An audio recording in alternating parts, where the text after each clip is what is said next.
Your storm station forecast with meteorologist Malcolm Byron. This time 24 hours ago, it was hot, but the humidity was not unbearable. We had a dew point in the mid to upper 60s. That corresponds to muggy conditions, but that is down from the normal summertime humidity.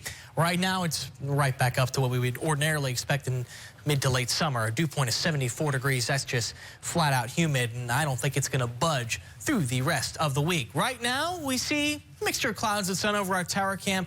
92, the current air temperature, feeling about 10 degrees warmer with the humidity factored in. We've got enough of it to actually pop the lid on the atmosphere.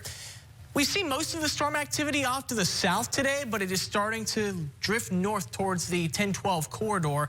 We'll zoom in a little tighter and actually add tropical moisture as a layer on here, and that's as denoted by these shades of blue in the background. This isn't just moisture at ground level. Everybody's got the humidity at ground level, but this is a measure of moisture here at the ground and way up high in the sky, because you need moisture through a great depth of the atmosphere in order to get a lot of showers and thunderstorms. And that's where we have a pretty healthy scattering of it, mainly along and south of the interstates. But notice they are drifting north. There are a few exceptions to the rule, just some spotty action up near the state line and even in southwest Mississippi. So even though the moisture is there in less abundance to our north, you can still get a stray shower in that direction. Futurecast maintains this idea through the next couple of hours. We have a rain chance through the early evening hours, and then with the loss of daytime warming, those go away. We're looking at mostly clear skies overnight. We'll keep a stray rain chance mainly for coastal locations, and then those drift inland with time, especially as we heat up on Wednesday. Kind of a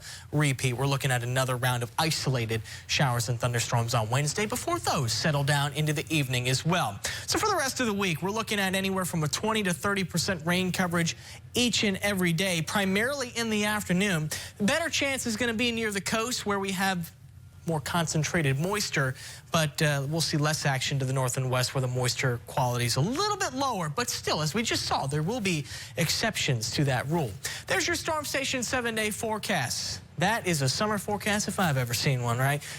Lows in the 70s, highs in the 90s. Pesky rain chances each and every afternoon, so kind of a week to have the rain gear with you just in case you come across one of those stray showers. But there's going to be lots of dry time, including over the weekend.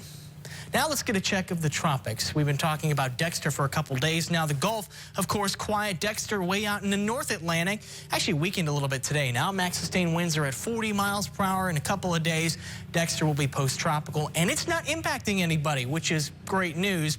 We are watching this area, though, off the southeast coast. That's going to meander in the region, may bring some rainfall to parts of the Carolinas in a couple of days. We'll have to monitor that closely. And there's another wave coming off the coast of Africa now over the tropical Atlantic. That has medium chances of development by late this week. Maybe a depression forming, about 50% chance of that at this time.